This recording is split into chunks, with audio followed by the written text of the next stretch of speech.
The most beneficial question, the most challenging question, the most ridiculous question is the most fruitful question. That question is not, who am I? That's just a part of the intrinsic question. What is presence? What is presence? Because the brain, the mind, it will do its mathematical investigation on its information, its programmed, its wording, its language. It will say it's awareness. It will say it means you have to be aware of the car. You have to be aware of the clouds. You have to be aware of your behavior. You have to be aware of what time of day it is. You have to be aware. You have to be aware of what you're doing, correct what you're doing. Take a step back and think about it before you do it. You see?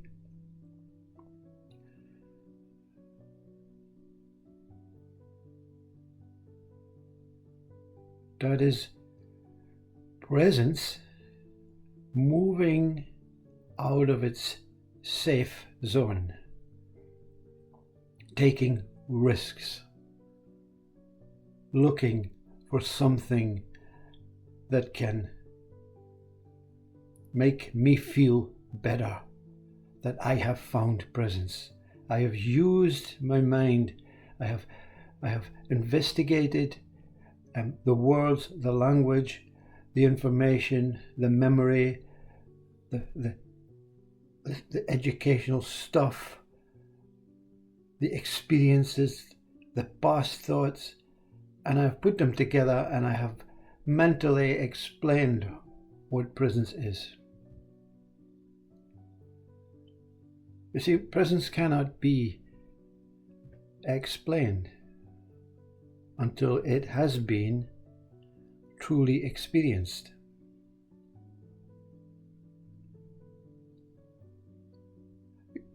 You see, I've already said awareness in the mental psychological way is an extension of presence, but it's not the root. It's not the primary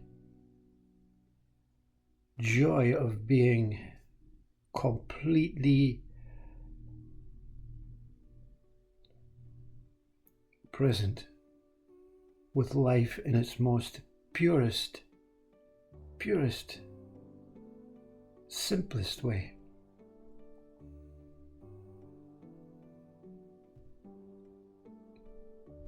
Presence. The experience of presence.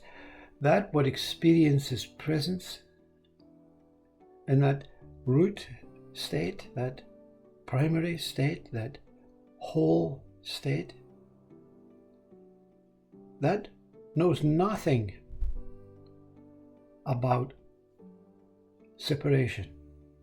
It knows nothing about division. It knows nothing about being an object, a component.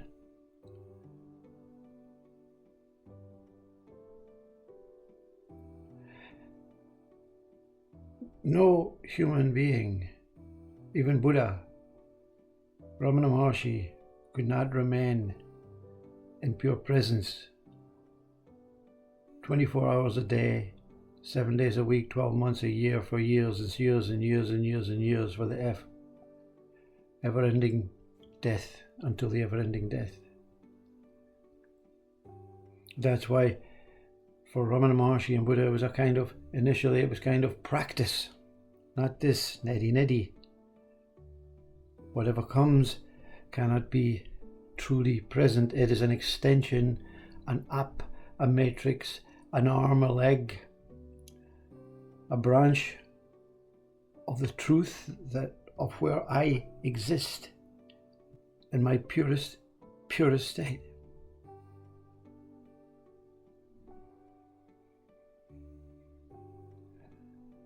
In presence, you'll find no answers.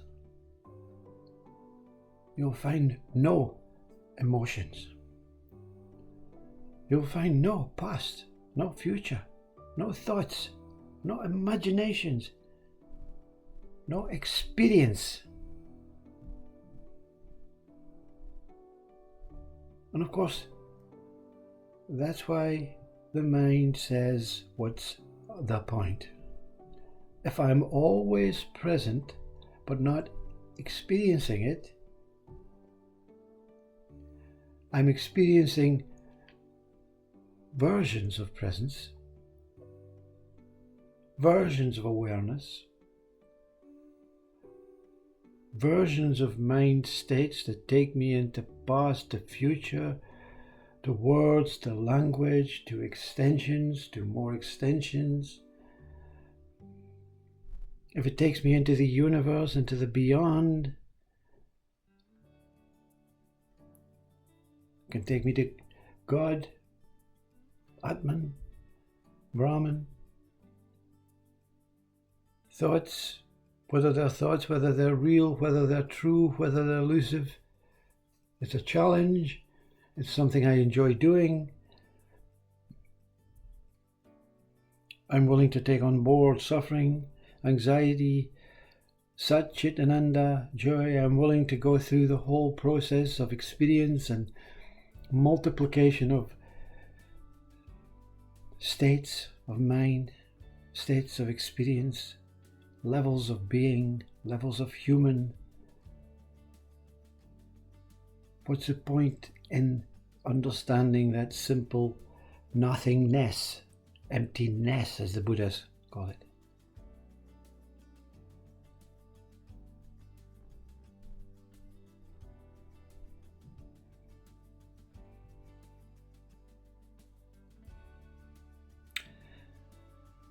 Question is presence being pure, presence being experienced in every act of suffering? Is it being experienced in every pain? Is it being experienced in every roller coaster ride? In every meal? I mean, there's nothing wrong. That's what we do. No one is exempt.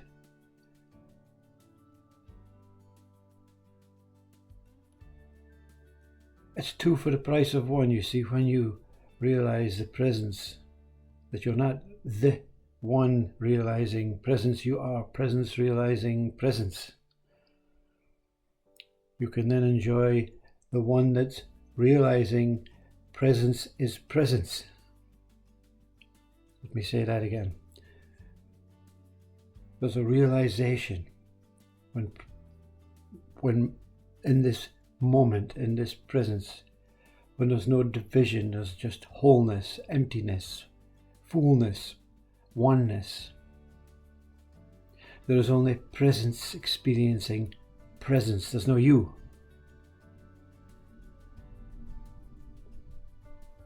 But you have now built in that wall, that wholeness, that boundary that is boundless. You have no fear, no worries, because presence does not fear itself. It only knows itself as presence.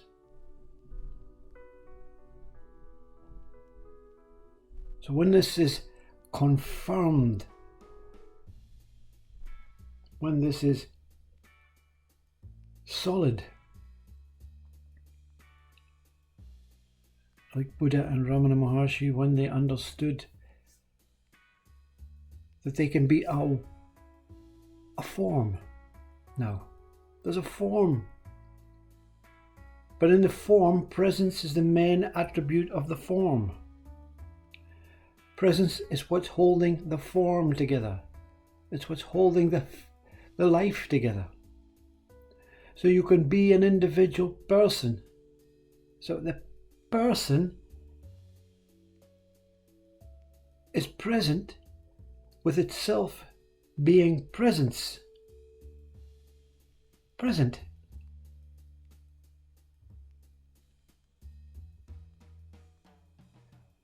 in our way, in the Christian way that I was brought up, that I believed, I was told that there was a God and that I was made by this God. But I'm not separate from this God. So I have to live myself out as the separation of God as an individual, trying to understand what I serve, discovering my connection between myself as this mental constructed person and God. So I was told to look for God. This is the same inquiry. Presence, let's say presence is God.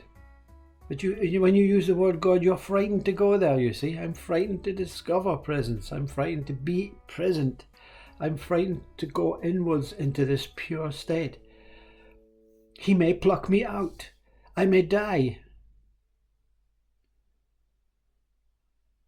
That's why over the centuries they realized, all the enlightened saints, monks, Buddhists, Hindus, Jesus, Sufis, Jews, all those that understand what life is in present state. They've kind of removed religion and replaced it with some sort of scientific. This is quite scientific. Ask the scientist, what is presence?